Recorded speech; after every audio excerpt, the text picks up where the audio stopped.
coming up in around 10 minutes when he joins us here on the show from the Sporting News.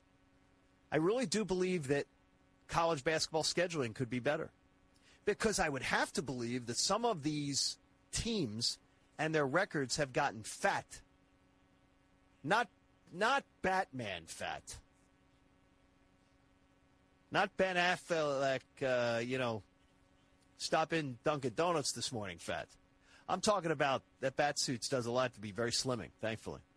I'm talking about fat. I mean, you fatten up your schedule with a bunch of cupcake wins. And I say cupcake, and Ben's probably a little distracted. He's probably on his private jet right now. Who am I kidding? I would love to see college basketball find a way to schedule some of these matchups and to make this part of the landscape of college basketball year after year, where the NCAA gets involved somehow in the scheduling and gives us some of these better matchups during the course of the year. That, to me, would be a public service.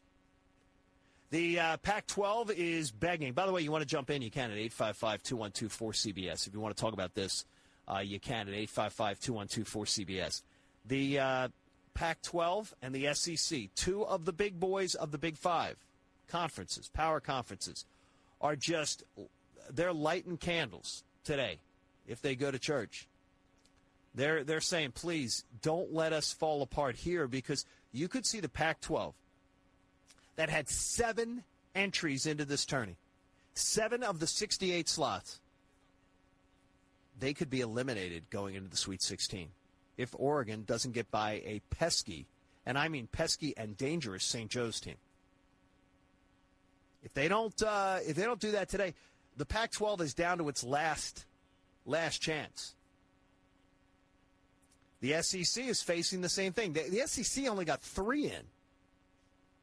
And Vanderbilt, I believe, was a gift that they got in. And by the way, they so appreciated the gift, they didn't even bother to show up. And now you're down to the SEC flag with Indiana's huge win yesterday.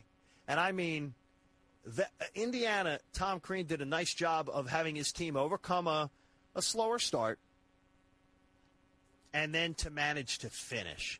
And to finish against a John Calipari Kentucky team loaded with talent